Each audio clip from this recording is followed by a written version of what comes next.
Kaso yung growth nila nung pagiging IE is para bang naging doon na lang sa time studies, line balancing, support yung production planning tungkol sa capacity. Beyond it, yung ano na yung lead time, ano na yung mga continuous improvement, sa lean manufacturing, ano yung mga ganun. Hindi na sila ganun ka-confident i-stretch out. Yung confidence wala para i-stretch out kung na-maximize mo yung mga Hi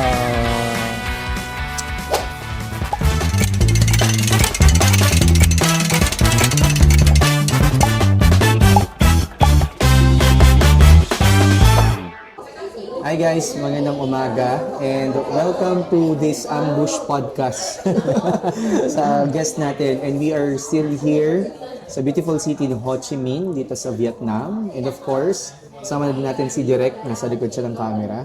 And right here beside me ay isa sa mga guest natin sa ating bagong podcast na ilo-launch. And tatawagin natin tong A Day in the Life of an IE. Yan, di ba? A Day in the Life of an IE or A Day in the Life of an Industrial Engineer. And kasama natin sa episode na to, none other than si Sir Jim Esperanzate. Ayan, medyo may baba. ano ako no? Tongue twister. Sir Jim, magandang gabi po. Finally, nag-meet kami first time dito sa Ho Chi Minh. Yan. Sir, mag-hi ka sa ating mga IEs. Yan. Yeah. Magandang umaga o magandang gabi sa mga IE dyan. So, first, thank you sir for having me This on ambush interview. this ambush interview. Tsaka welcome to Ho Chi Minh City, di ba? Yes. So, beautiful city na nag-form sa akin as an IE. And you've been here for 20 years. 20 years, plus Tagal 2 na, decades. no? Oo. Ayan. So, to share yung 20 years, unang dumating ako dito sa Vietnam,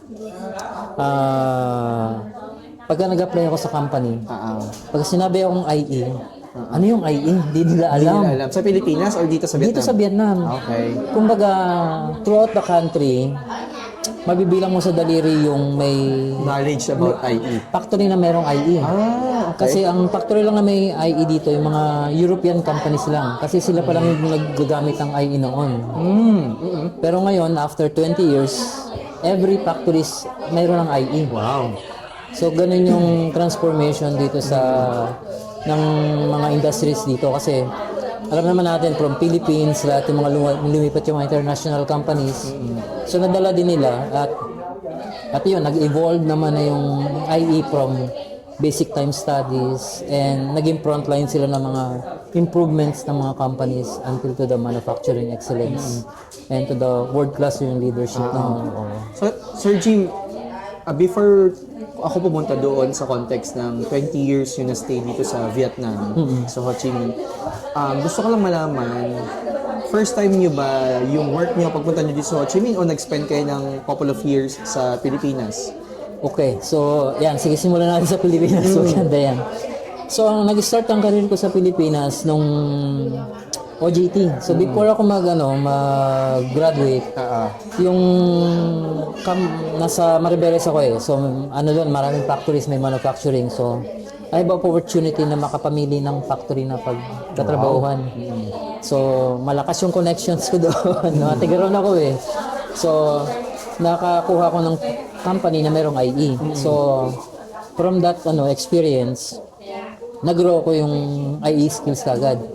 So, na-perform ko naman siya ng maayos. So, right after graduation, kinuha ako. In-absorb kayo in-absorb from ako. internship? Oo. Okay.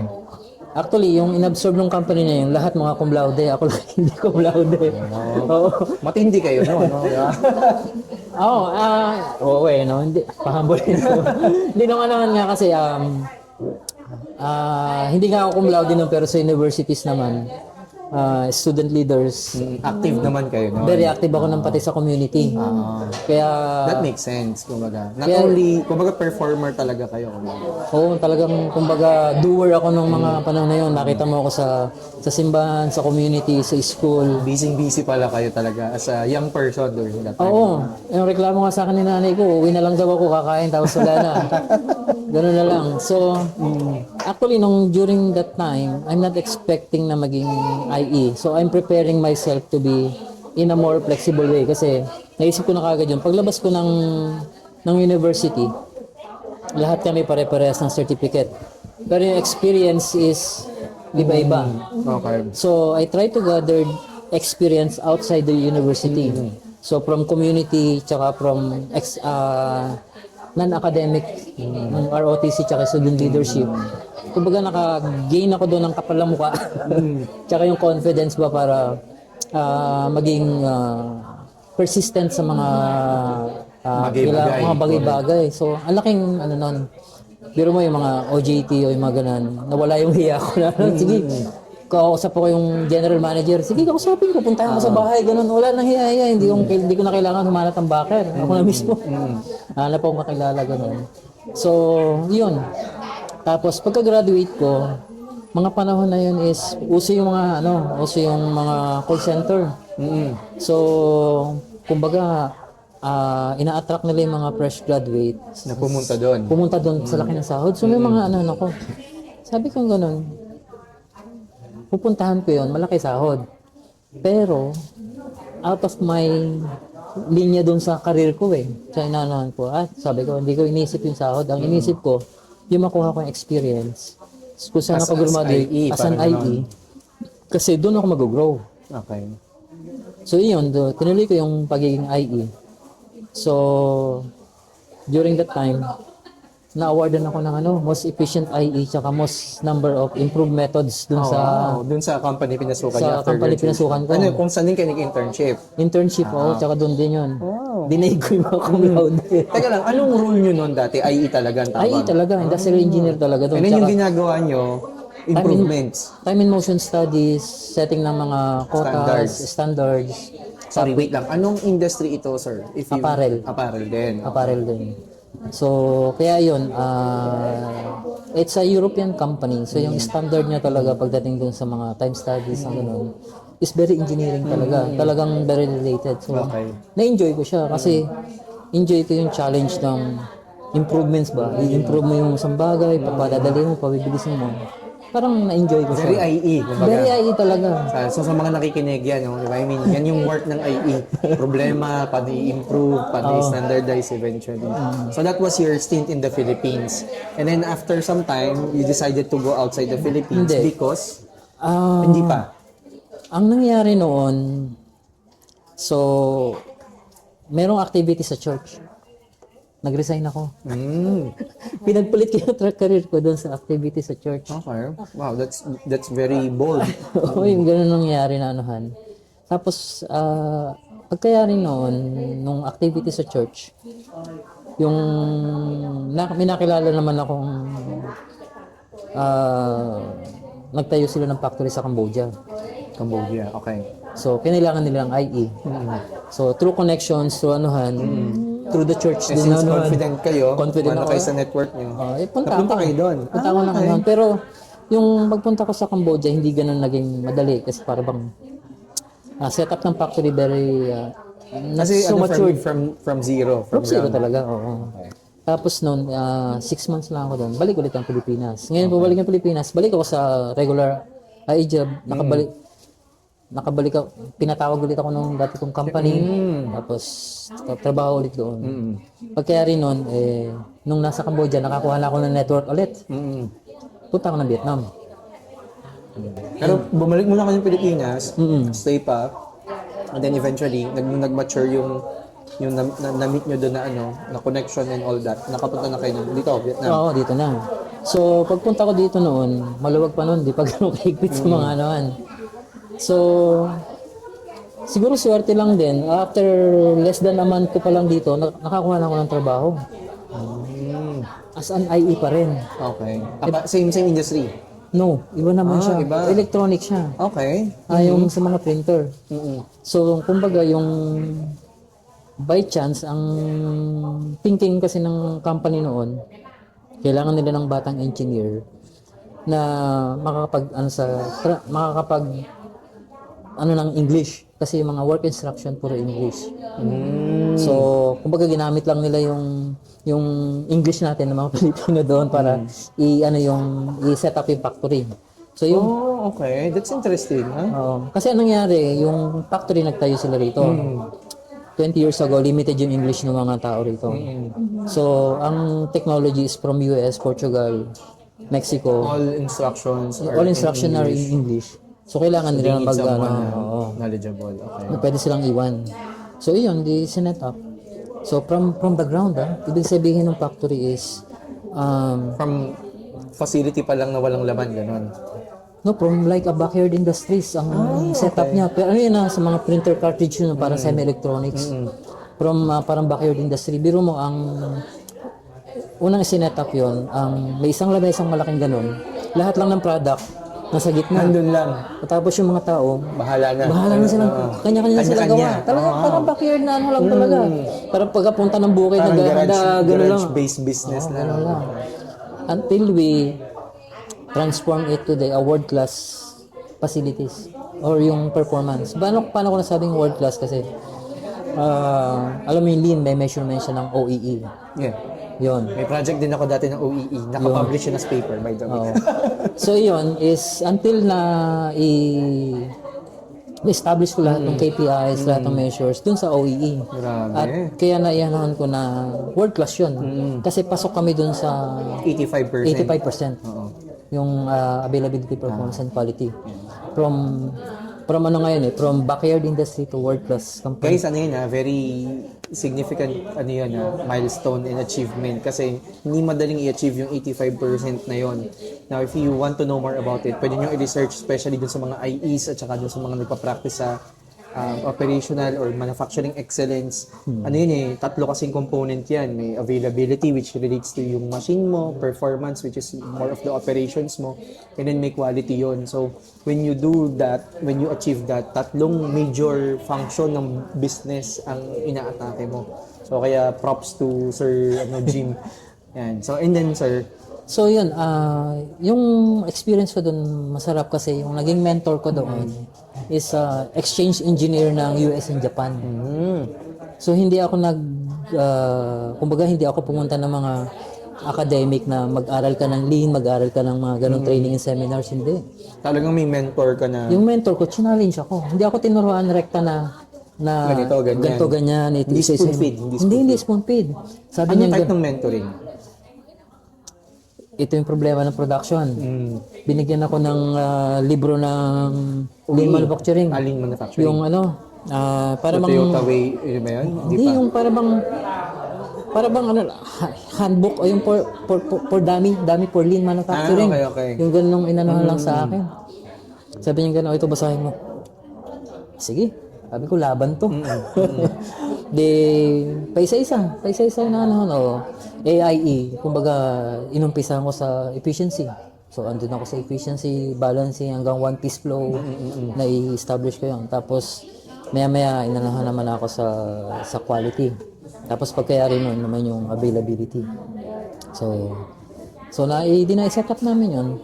Sabi niya gano'n, ayos ano niya. Kasi hindi naman niya talaga ako tinuruan na one by one. It's more of yung mentoring na here's the challenge. Kasi, di ba meron tayong, kumbaga yung tao may way of learning. May iba yung way of learning nila pagka yung nababasa na anuhan. Correct.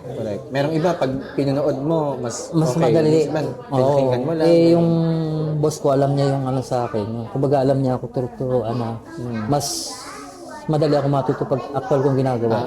So hindi niya ako inanuhan na nilecture ng ganito. Wala, hindi. Sige, gawin mo yan. Gawin mo yan. Which became effective naman, di ito ganto. Ito basahin mo ito ganyan diyan. Di pasok. So, ayun. Kaya yung kumbaga, kuminsan nag-aanohan ako. Uy, may lean certification ka, ganun. Ay, wala akong certification. Actual Pero sabihin ko na lang, hindi, yung first factory ko dito sa from ground to world class. Correct. Yun yung anuhan ko na lang. Siguro yun na yung certificate ko maanuhan.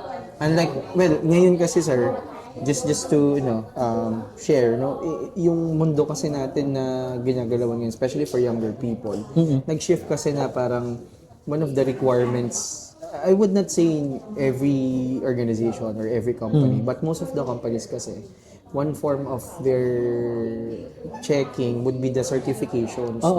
So, ako naman, sinasabi ko, well, because we're in the, of course, in our social enterprise is in that particular side of the business. Ang sinasabi ko, certification is just probably could be a proof, no, of some level of competency. But at the end of the day, it's how you translate it into value.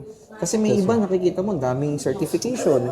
Diba, sa LinkedIn, magpunta ka, kada keyboard may certification. Nag-take lang ng exam, may certification. And I don't hold anything against them. Ang ano ko lang doon, nagiging mali kasi yung impression ng bakit ka nasa-certify. Kaya nga nasabi ko rin earlier, 'di ba? Meron namang tao may different way of learning, 'di ba? Paano mo i-execute 'yun, 'di ba? Kung nag-attend ka ng mga certifications at you're able to execute, well, good. 'Di ba? Meron naman talagang mas convenient kagaya ko, mas convenient ko yung actual kaysa dun sa anuhan. So, yung kumbaga, yung end of the day, yung achievement speaks. Correct. Yung magiging Kung paano mo na-translate yung mga tools na yan, techniques na yan into something that really generated value for the organization, not only for yourself, but for the organization at large. Sir Jim, so this particular stage of your life, so ano yung nangyari? I mean, moving forward, nasan ka na ngayong industry? After nung electronics na yun, nabalik ako sa mga apparel. Apparel na ulit. Tapos yun na, dahil dun sa experience ko na gano'n, yun, nagkaroon ako ng opportunity na mapunta sa mga big brands. So, nag-umpisa sa Levi's. So, yun, yung Levi's, para bang pag-alis nila sa Pilipinas, pag-alis nila sa Poland, so meron silang built-in system, kailangan patakbuhin ng IE. So, pasok ako doon. So, sorry sir para lang dun sa mga young IEs natin, yung, when you say IE, as in specifically, IE yung hinahanap nitong mga companies ito na kailangan mag-operate ng system. Ay, oo. Kasi hindi nila madadigest ng kung sino man, basta lang yung time standard. Maraming magagalit sa ating ibang ano yan. Yun kasi yung sinasabi ko din, na parang, sabi ko, may mga nagko-comment kasi na parang, nag-post kasi ako something about IE na process-based. Sabi ko, may mga nag-comment dun sa ano na, kami din naman, process-based din kami. Sabi ko, sinagot ko, sabi ko, yun kasi turo sa amin, ganun kami, kumbaga, pinalaki sa mga universities. At ganun yung, so syempre, yung thought process namin ganito. So kaya gusto kong malaman ng mga younger IEs na kapag may nag-question sila bakit tayo yung authority when it comes to process, gusto kong marinig nila from other persons, other experts like you na hindi ko lang invento yon na ganun talaga yung hinahanap ng mga organizations. Tsaka pagdating sa actual, yung thought process, pagka para bang hindi sila sorry siguro. Patawad kung mag-aanahan ko yung limitations nila doon sa Mga tools siguro or system. sa pag-intindi doon sa situations is limited eh. So halimbawa kung natutunan mo yung isang scenario, halimbawa sabihin natin supervisory ka, ibang course ka, napunta ka sa supervisory, tinuruan ka ng line balancing. Sige, nagla-line balancing na ako. So alam ko yung line balancing na yan. Pero yung scope mo na ano yan, parang yung line balancing ng A to D, A, B, C, D, is A, B, C, D lang kasi yun yung during the process mo. Pero pagka ikaw IE, A, B, C, D hanggang Z, na kung ano yung next to the line balancing, ano ba yung ginagawa mo pa doon? Kumbaga parang after nun, alam mo na kung ano sunod na mga gagawin. So, paano ba yung anahan mo doon? Pagka nagka-line balancing ka, ano na yung kasunod sa mga lead time, sa deliveries? Ano na yung mga ganong context na magiging ano yung impact niya? Kasi nga, you know how the system, yung connection ng mga tools works. No? Bigger picture as Yung an bigger IT. picture. Nakikita mo siya yung bigger picture. Yun yung by experience sa differences lang. Kasi meron ding mga akong na-meet dito na Pilipino sila, naturuan sila ng IE sa Pilipinas, tapos kinuha sila as Pero hindi sila IE. IE. Pero nag-IE sila rito. Kasi from Philippine Doon company, na-train sila din nila dito. Kaso yung growth nila nung pagiging IE is para bang naging doon na lang sa time studies, line balancing. support yung production planning tungkol sa capacity. Beyond it, yung ano na yung lead time, ano na yung mga Parang medyo may continuous disconnection improvement, o sa lean manufacturing, ano pa yung mga ganoon. Hindi na sila ganun ka-confident i-stretch out. Yung confidence wala para i-stretch out kung ma-maximize mo yung mga opportunities opportunities sa production. Bilang IE kasi, yun yung isa sa mga binabayaran sa atin eh. Yung bagay parang kailangan mong i-challenge further na hindi lang ito yung ma-deliver. Kasi at the end of the day, parang yung business would seek more value.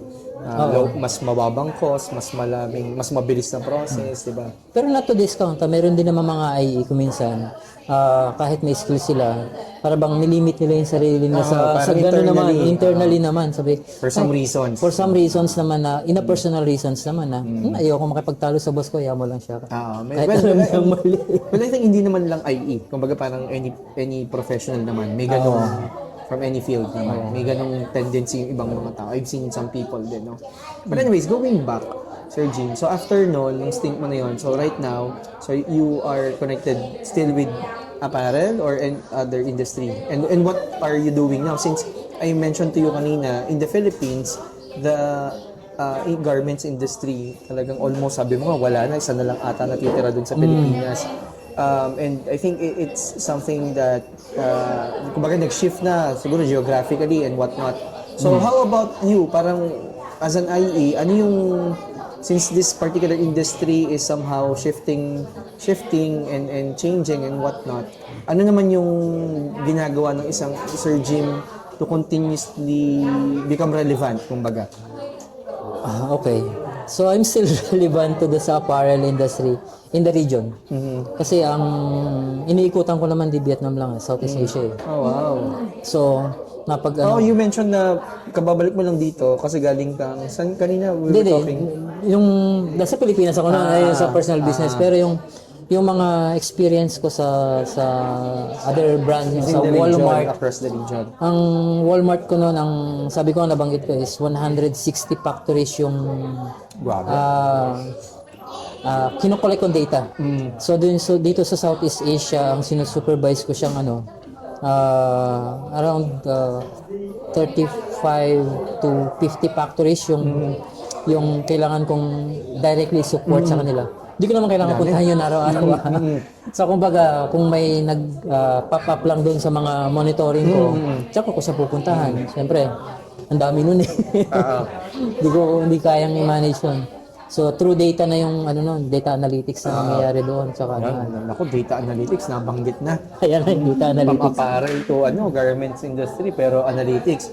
Sige sir, ano pa yung mga kasi alam ko may mga ginagawa rin na kumbaga from the typical industry akala natin hindi siya applicable, pero when you hear it from Sir Jim, yung mga ginagawa mo ng mga systems and all that. Okay, ito. So ito yung latest ko. Nanahalan ko na. So from IE to manufacturing excellence to costing excellence. So, syempre interested yung mga brand pagka ano ba yung value na ibibigay nung mga pinaggagawa ng engineer sa production. So, ngayon, nag-anahan ko yun sa costing. Kumbaga, yung costing, yung napagkaabalahan ko nitong mga nakaraan. So, tsaka yung AI, di ba? Nag-anahan na yung AI. So, last year, pinagkaabalahan ko yun. So, nakapaggawa ako ng website ng cost calculator. So, I think na-share mo rin sa akin yung di ba? yung link na yan, input mo lang yung na yon, yung Q values ng mga yung SMB, tapos yung factory profile, tapos kung ilan yung quantity, tapos yun, magbibigay na sa iyo ng cost yung CM calculator, so magbibigay sa ng estimate. So yung calculator na yun, halimbawa, ikinos mo siya sa Indonesia, o sige, same, parehas yung SMB, parehas yung volume, pero pinresyo mo, dinala mo sa Indonesia factory. Ito yung presyo niyan. Pagka dinala mo sa Bangladesh, ito yung presyo niyan.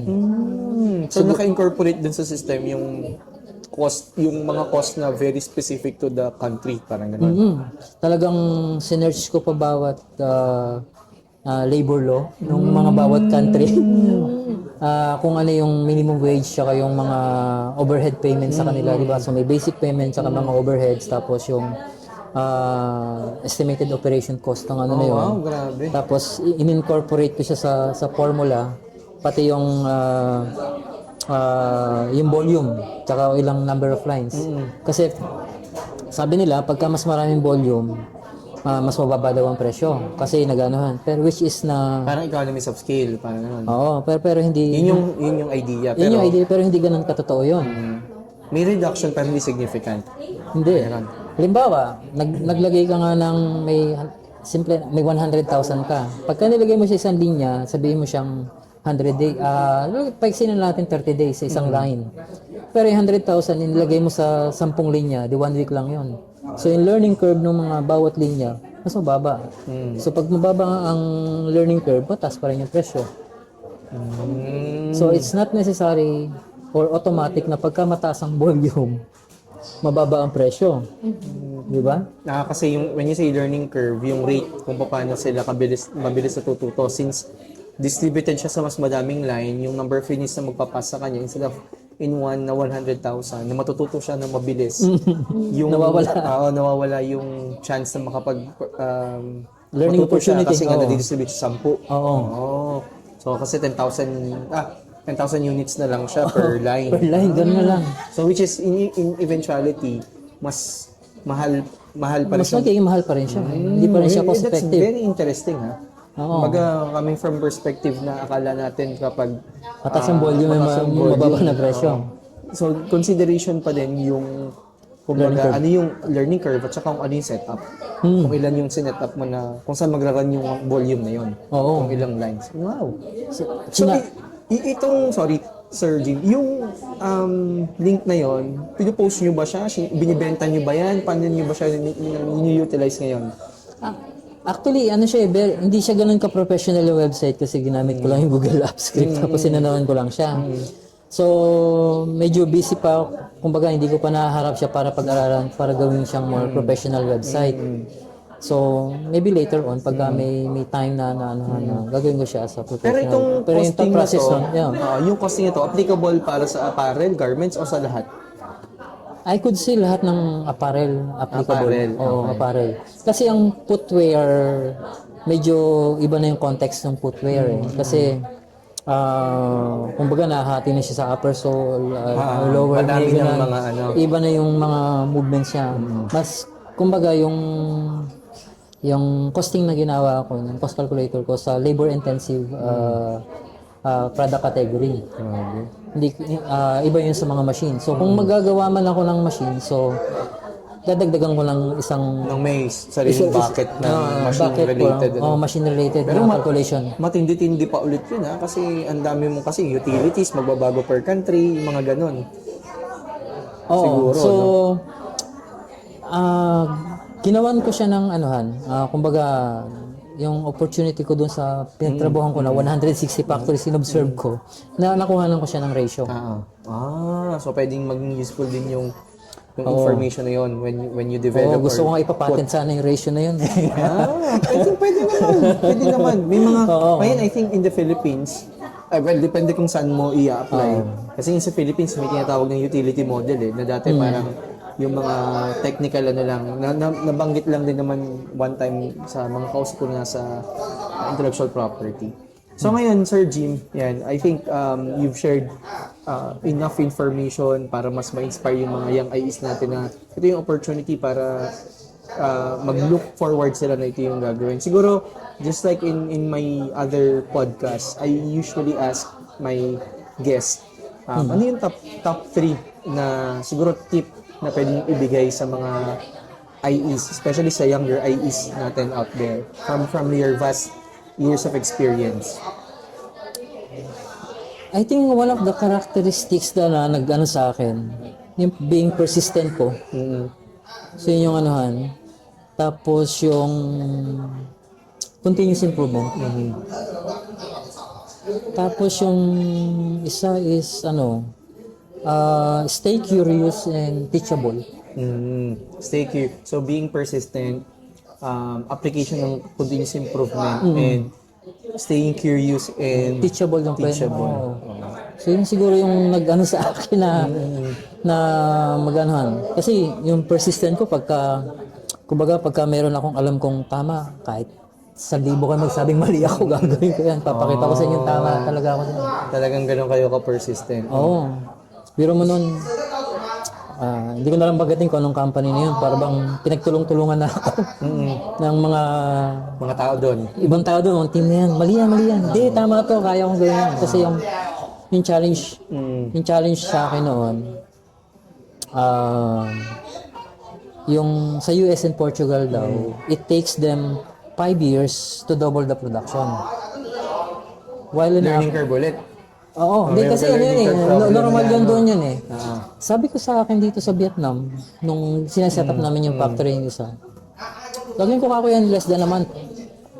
Dodoblin ko yung production. Which is, nakuha. Na-execute namin. Pero at first, ayaw nila maniwala. Oo.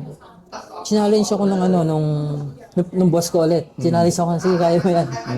Sige, ako, gagawin ko yan. Baka wala silang IE doon. Hindi.